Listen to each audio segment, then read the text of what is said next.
Assalamualaikum warahmatullahi wabarakatuh. Kembali lagi di channel Story Mistis.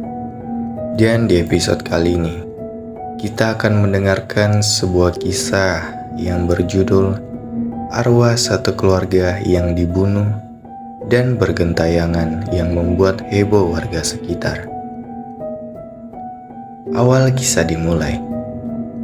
Pembunuhan itu terjadi sekitar pertengahan tahun 1996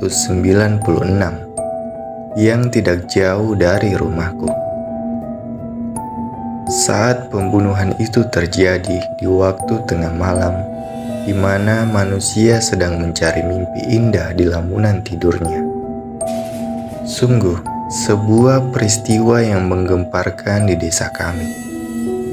Tapi bukan pembunuhan ini yang meresahkan warga sekitar, melainkan adalah teror-teror hantu bergentayangan yang sempat membuat warga ketakutan.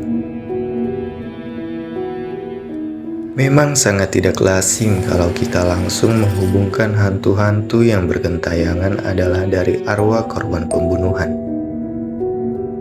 Namun hal ini tidak dapat dielakkan.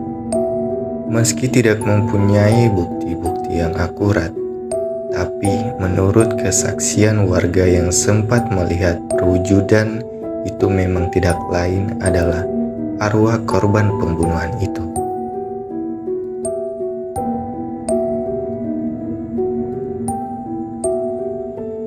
Fenomena penampakan ini sempat menarik perhatian dari berbagai media publik. Bahkan reporter dari televisi swasta sempat datang untuk meliput. Semenjak dari pembunuhan itu, desa kami mulai resah dari berbagai penampakan, terutama di rumah korban. Seringkali terdengar isak tangis yang tidak jelas sumbernya dari rumah itu. Bahkan sering diganggu apabila melewati rumah itu dalam keadaan sendirian. Yang lebih menakutkan adalah sampai di siang hari penampakan itu pernah terjadi. Begini ceritanya. Pernah 2 orang yang lagi cari kayu bakar di hutan. Setelah siap terkumpul kayu bakarnya, lalu 2 orang ini pun beranjak pulang. Memang dari pertama masuk ke hutan, kedua orang ini sudah merasakan ada sesuatu yang mengikuti, tapi tidak tahu apa itu. Setelah pas melewati di depan rumah itu, kedua orang ini sempat menyaksikan kelima arwah itu sedang berdiri di depan rumahnya. Tentu dengan penampakan itu pasti membuat kedua orang ini ketakutan dan sempat menjerit histeris. Dan saat didatangi warga yang mendengar jeritan kedua orang ini, lalu kedua orang ini bercerita bahwa tadi kami melihat kelima hantu itu berdiri di depan rumahnya dengan sekujur tubuh yang hancur dan penuh darah. Dan lain pula atas pengakuan dari warga yang satu ini. Kita panggil saja Madi sebagai nama samarannya. Iya, saat itu aku lagi sakit. Kira-kira waktu sekitar jam 8 malam. Memang takut kalau membayangkan didatangi oleh namanya hantu. Sedangkan tandas di luar mau gimana? Apalagi perut lagi sakit. Setelah lagi asik-asik membuang hajat, aku dikejutkan oleh suara cekikan yang sangat mengerikan. Tentu bulu kuduk aku langsung berdiri seketika. Merasa itu pasti hantu yang sering diceritakan oleh warga sekitar. Aku langsung keluar dari tandas, tapi ternyata kelima hantu itu sudah di depan tandas dengan muka yang sangat menakutkan. Sampai aku menjerit sekeras-kerasnya, lalu pingsan di tempat. Tutur Madi dengan muka agak malu. Dan ada pula kesaksian dari pemuda yang berjaga malam. Benar, saat itu kami berempat sempat berkeliling dari rumah warga satu persatu.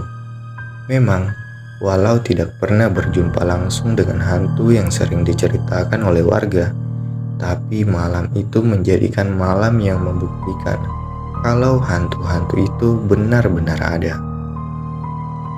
Setelah kami berkeliling pas di depan rumah korban, kami berempat dikejutkan oleh suara isak tangis di dalam rumah korban itu.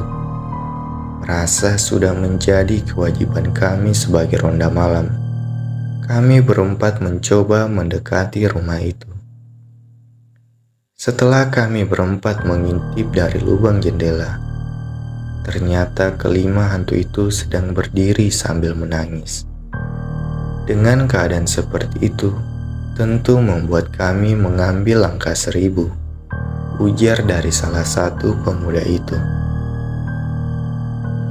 Kejadian demi kejadian selalu menghantui desa kami, dan sampai sekarang masih ada walau jarang sudah dengan penampakan. Tapi kalau suara isak tangis itu masih tetap ada dengan malam-malam tertentu, entahlah dengan geragat ini. Percaya atau tidak itu tergantung pembaca. Mari kita beralih ke sisi pembunuhannya. Sebetulnya pembunuhan sadis ini adalah pamannya sendiri. Mengapa begitu? Begini ceritanya. Kekayaan yang diperoleh korban ini sebetulnya adalah hasil jual tanah dari pamannya. Lalu dengan uang hasil jual tanah itu dikelola oleh keponakannya buat berdagang. Alhasil dengan waktu yang relatif singkat, keponakannya sudah memperoleh hidup yang cukup makmur, tapi setelah kaya. Keponakan-keponakan dia mulai sombong dan suka menghina pamannya. Terlebih adalah sering mengucapkan gunjingan-gunjingan yang semestinya tidak diperlukan. Mungkin karena alasan inilah membuat pamannya nekat menghabisi seisi keluarganya. Sampai detik ini, aku juga tidak tahu pasti. Tapi mengenai kisah di atas adalah sebuah kisah dari sumber kisah nyata.